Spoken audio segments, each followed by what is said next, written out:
To save more money, start by developing mindful financial habits and making conscious choices about your spending.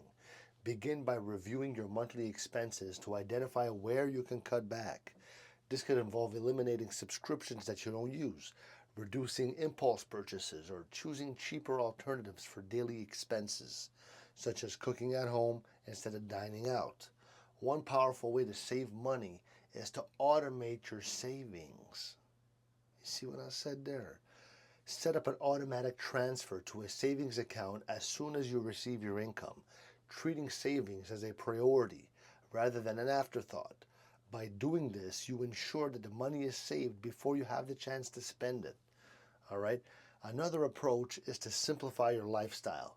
Embrace cost savings habits such as buying in bulk, options for generic brands, or borrowing items instead of buying them. Cutting down on unnecessary material possessions or decluttering your home can also reduce the temptation to spend. So, increasing your income can also contribute to higher savings.